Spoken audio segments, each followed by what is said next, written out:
Dans les épisodes précédents consacrés au Festival du livre de Trou-d'eau-douce, nous avions mis en lumière le travail de certains dans les coulisses et les écrivains venus de loin pour participer. Dans cet épisode, nous allons donner la parole aux écrivains mauriciens, au public et à ceux qui soutiennent la scène littéraire à l'île Maurice.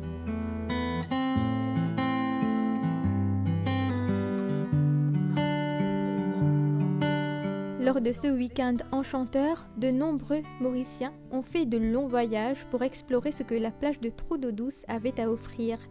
De plus, de talentueux auteurs mauriciens étaient également de la partie, enthousiastes à l'idée de partager leurs ouvrages et d'espérer susciter l'amour de la littérature chez leurs compatriotes.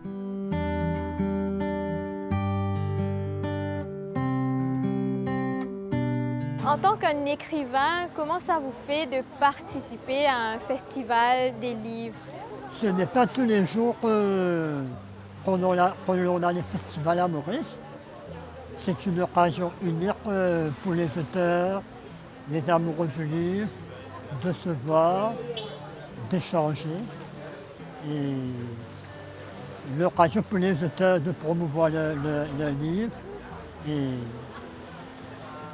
c'est aussi un partage. Et justement, pourquoi est-ce que vous pensez, vous, qu'un festival pour célébrer les livres, c'est important? C'est justement permettre les auteurs de rencontrer leurs lecteurs. Et pour les lecteurs? Aussi de découvrir de nouveaux ouvrages. Et cette année, c'est la littérature indienne qui est à l'honneur.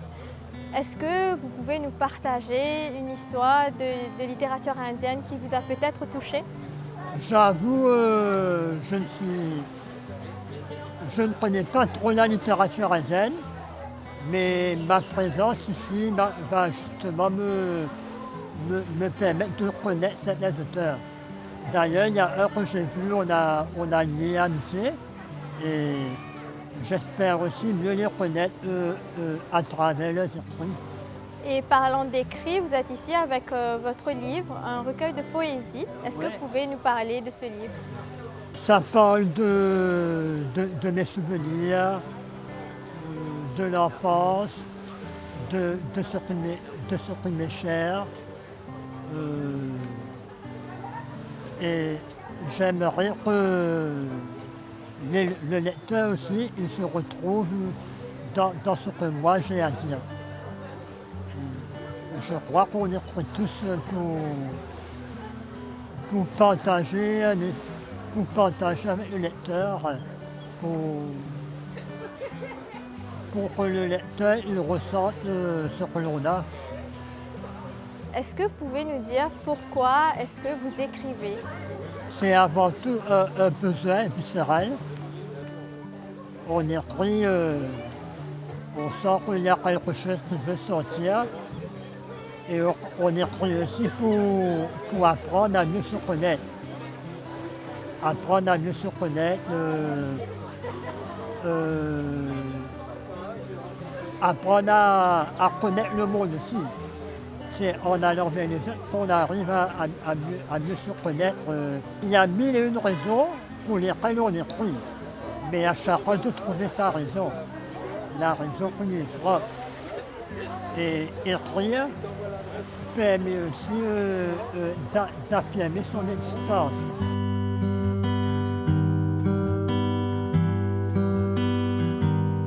Vous sortez de Rivière-Noire pour venir à Trou-d'eau-douce. Pourquoi est-ce que vous avoir fait un si long trajet pour venir à ce festival des livres?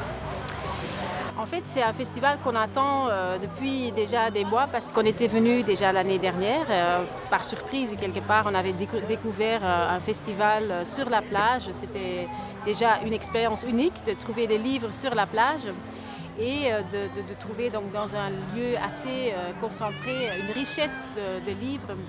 Et on est venu donc avec nos enfants qui aiment beaucoup lire en fait. Et comme c'est pas toujours facile de trouver des livres à Maurice, ici tout est concentré. On a aussi beaucoup aimé l'interaction avec les auteurs, les ateliers pour les enfants. Donc là, cette année, On a vraiment cherché à savoir c'était quand la date pour revenir, pour revivre l'expérience. Donc là, on vient d'arriver. Donc pour la journée, on va passer la journée ici avec les enfants. On va découvrir les livres qu'il y a. Ça vaut la peine. La distance, c'est rien par rapport à ce qu'on peut découvrir ici. Et pourquoi est-ce que vous encouragez vos enfants à faire de la lecture? Pour nous, la lecture est vraiment très importante parce que c'est une ouverture sur le monde, sur plein de choses et ça permet aux enfants de découvrir par eux-mêmes plein d'histoires. Donc il y a la littérature mais aussi des éléments qu'ils ne peuvent pas juste apprendre à l'école ou de nous. Donc pour nous, les livres, pour nous-mêmes déjà, on a appris énormément par les livres et donc on veut transmettre ça à nos enfants. Et on a un enfant de 9 ans qui adore lire, il dévore les livres, donc c'est déjà acquis. Et maintenant le deuxième, il apprend à lire depuis quelques semaines. Donc j'espère que lui aussi, il va pouvoir s'ouvrir à ce monde qui est la littérature de toutes sortes. Et aujourd'hui, on célèbre la littérature indienne. Est-ce que c'est quelque chose que vous connaissiez déjà ou est-ce que vous allez maintenant faire la découverte de cette littérature?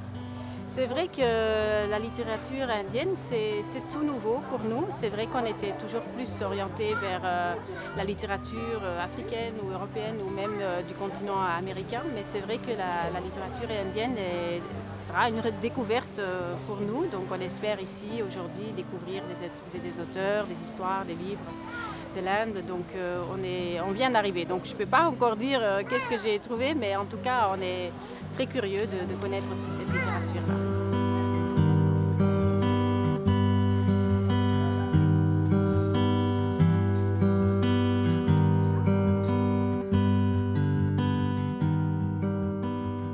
On les a emmenés ici pour qu'ils découvrent le plaisir de la lecture, l'amour du livre.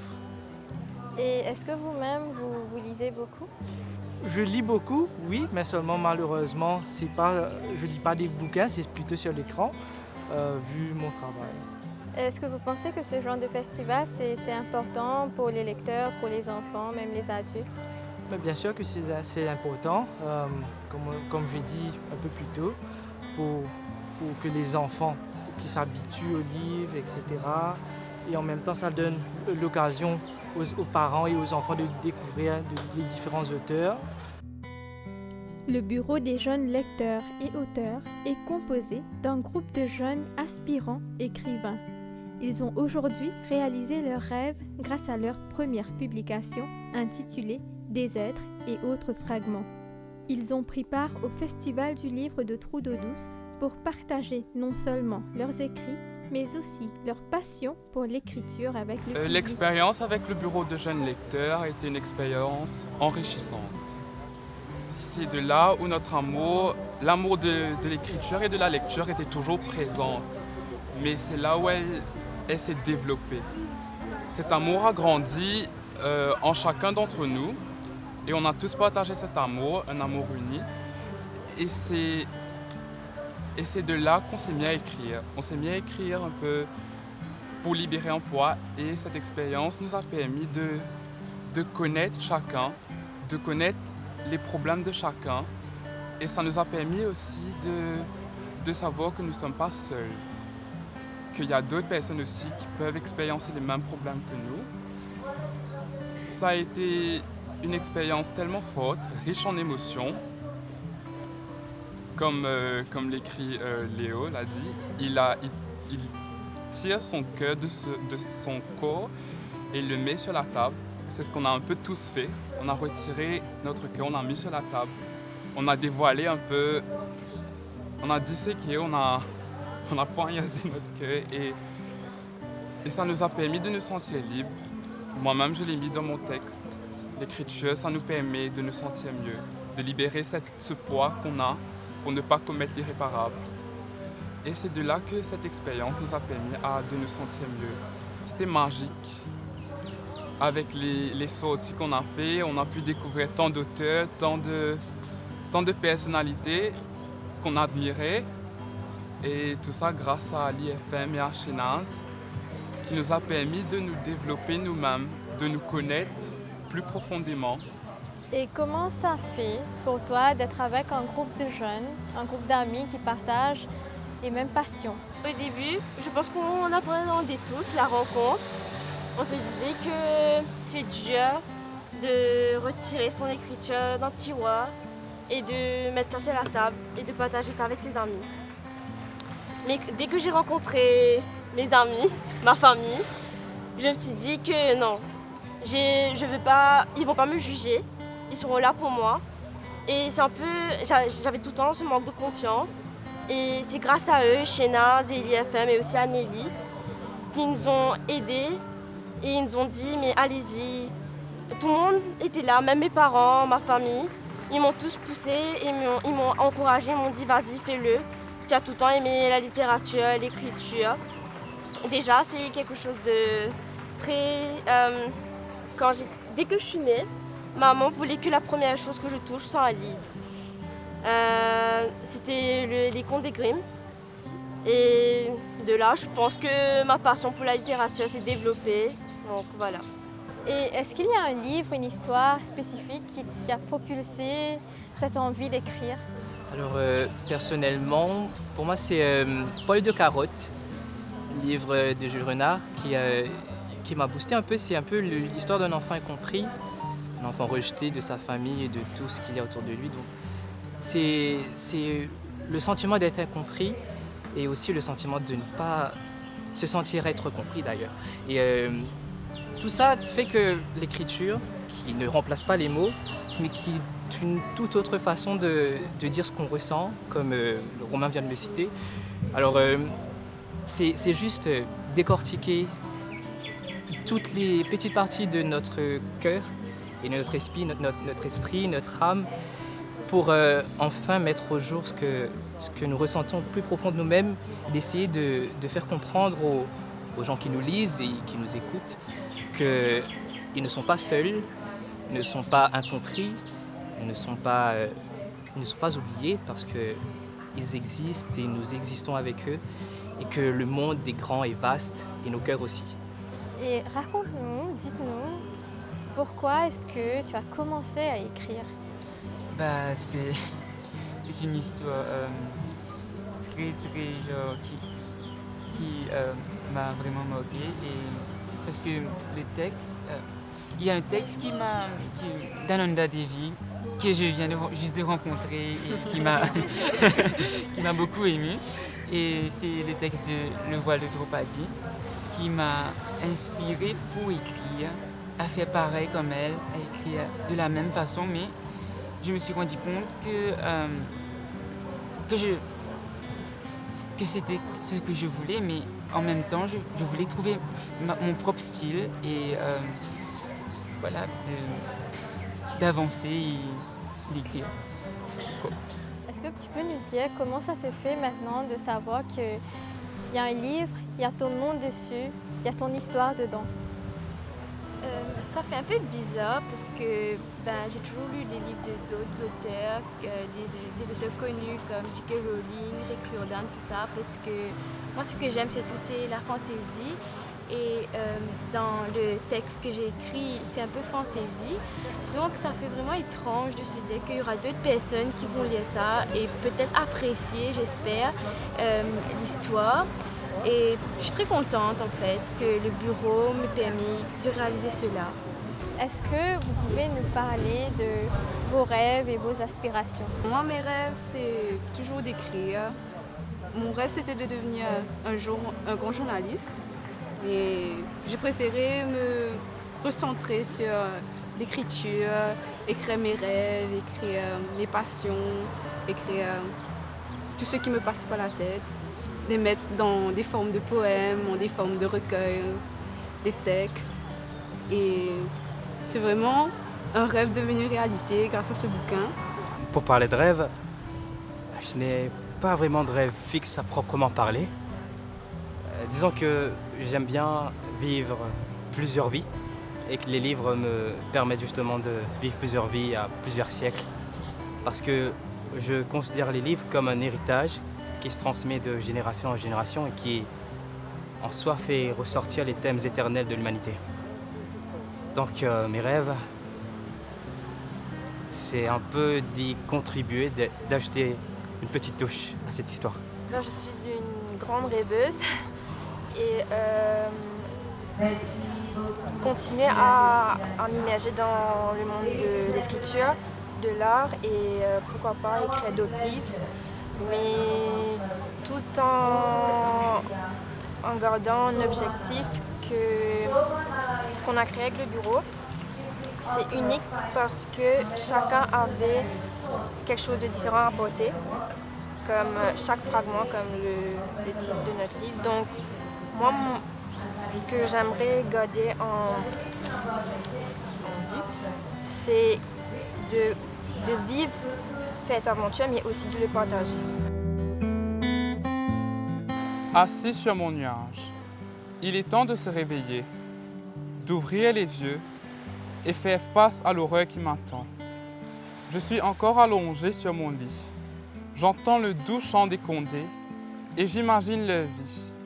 J'imagine ma vie comme eux, être remplie de couleurs, chose que je ne suis pas. Pouvoir voler, survoler tous ces paysages magnifiques. Voir de haut cette nature verdoyante, cette mer cristalline. Je serai libre. Je volerai dans ce flux de liberté et je serai loin de tout, loin de rien. Hélas, je retournais vite à la réalité. Je me réveille dans cette petite fraîcheur du matin qui fait frissonner après une longue nuit étouffante sous la tôle à la peinture craquelée. Mon lit trempé de sueur, ma bouche sèche et mes yeux rouges et gonflés par manque de sommeil. Dehors, un soleil naissant annonce qu'il est temps de se lever. Je sors de mon rêve, un rêve que je fais tout le temps, celui d'être endormi sur un nuage au crépuscule. Je ne sais pas pourquoi je fais ce rêve, mais il me rend radieux.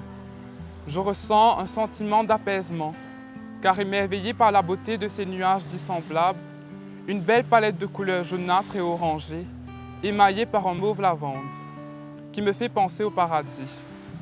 Je suis allongé sur ce nuage, moelleux, que je veux manger. Je suis bien, et je veux rester ici jusqu'à ce que je redevienne poussière. Malheureusement, la réalité me rattrape à chaque fois, et je tombe de si haut que je n'arrive pas à me relever. Une forte odeur de bois brûlé entre par la petite fenêtre de ma chambre et imprègne les rideaux de la maison. Ce sont les voisins qui préparent leur thé, un thé noir comme ma peau. Moi, mon pain et ma tasse de thé sont déjà prêts et m'attendent sur la table de la cuisine. Ma maman est déjà partie pour son travail. Ce n'est pas loin, juste en face. Mais elle commence très tôt. Ma maman n'est presque jamais là. L'ère de l'esclavage a bien été abolie, mais parfois, on aurait dit que non. C'est la 3e édition du Festival du Livre. Est-ce que vous pouvez nous parler un peu de vos impressions de cette édition, de cette année-ci? Pour moi, c'est un plaisir en fait de revenir au Festival du Livre de Trou-d'Eau-Douce. C'est la 2e année en fait que je participe. L'année dernière, c'était l'occasion pour moi de présenter mon recueil de poèmes avec l'orage qui m'accompagne. Et cette année, c'est vraiment une opportunité pour moi de découvrir des auteurs de la littérature indienne. Je dois avouer en fait que voilà, je connais très peu encore la littérature indienne, donc c'était vraiment l'occasion pour moi.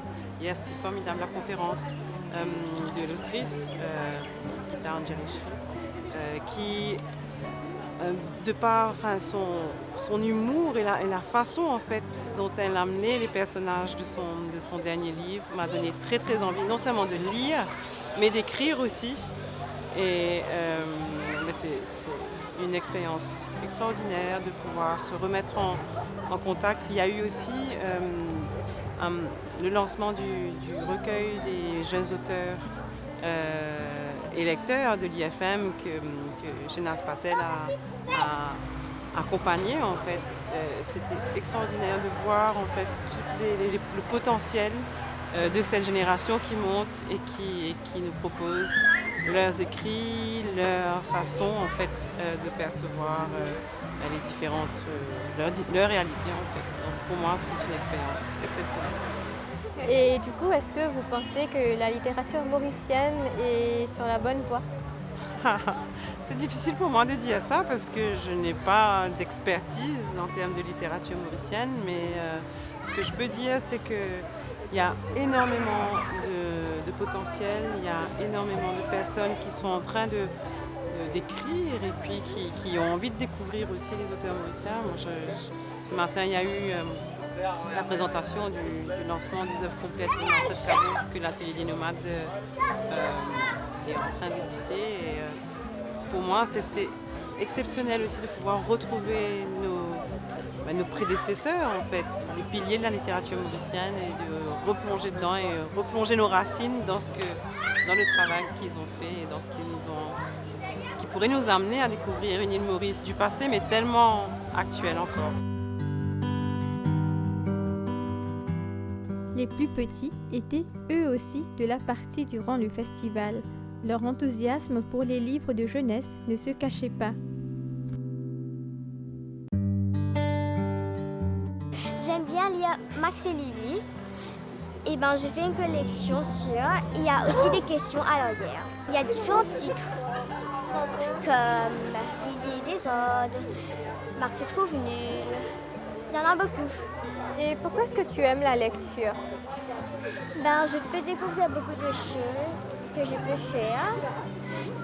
Même ça m'aide à réfléchir des trucs. Est-ce que tu as trouvé des livres intéressants aujourd'hui? Oui, je viens de voir Ticoulou. J'ai vu 3 livres intéressants. Les éditeurs, qui jouent un rôle crucial dans la préservation et la distribution de la littérature mauricienne, ont également répondu présents lors du festival. Ça vous fait comment de voir un si grand intérêt pour les livres aujourd'hui? Ça fait chaud au cœur parce qu'en fait, il y a très peu d'événements autour du livre à Maurice. Et c'est vrai que de voir que le public, depuis 3 ans maintenant, vient à Trou d'eau douce. Certaines personnes nous ont dit qu'elles venaient quand même d'assez loin, donc ça fait plaisir de voir qu'il y a cette motivation pour le livre et nous espérons que ça va continuer jusqu'à chaque année ou chaque 2 ans, qu'il y aura toujours ce festival et peut-être d'autres encore. Et on dit souvent que les Mauriciens ne lisent pas, les jeunes surtout ne lisent pas. Est-ce que après ce festival, même cette année, même l'année dernière, est-ce que vous pouvez dire le contraire, vous? Alors ce qui est intéressant, c'est que en fait, il y a beaucoup de personnes qui ont des initiatives auprès de jeunes, soit dans les centres sociaux, soit dans les écoles, soit dans les quartiers. Et en fait, je pense que plus les enfants sont sensibilisés au livre et à la lecture à leur jeune âge, et plus ils vont développer ce livre pour la lecture. Donc pour moi, c'est très important de leur donner ce goût de la lecture dès leur plus jeune âge. En fait, ça passe par 3 étapes, on va dire. Par le plaisir d'abord, c'est-à-dire que tous les enfants adorent qu'on leur raconte des histoires. Donc on a un public qui est déjà acquis, je dirais. Ensuite, la deuxième étape, c'est qu'ils vont développer une envie d'avoir une autre histoire. Donc il faut répondre à cette envie. Et la troisième étape, c'est qu'ils vont développer le goût carrément pour la lecture. Donc c'est un peu en 3 temps.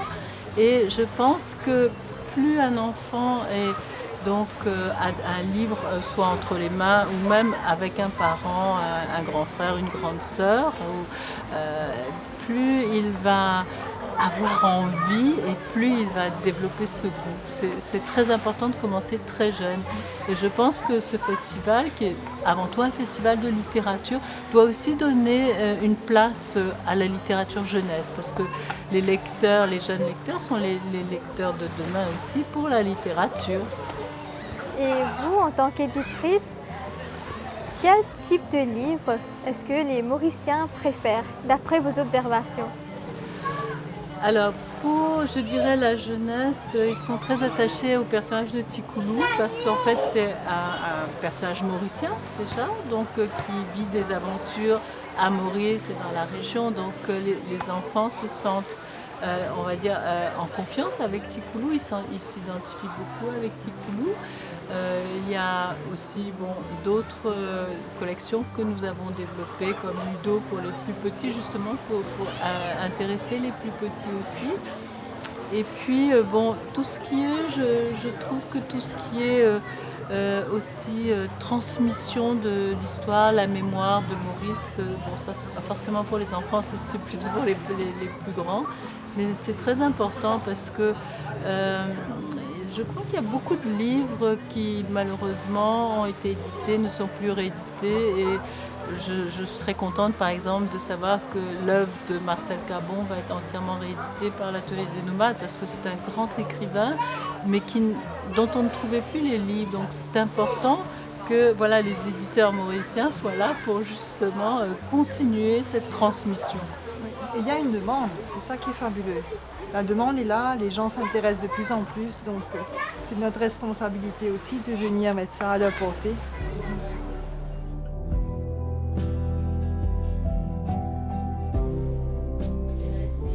C'est ici que prend fin cette édition de Mots et Écrits.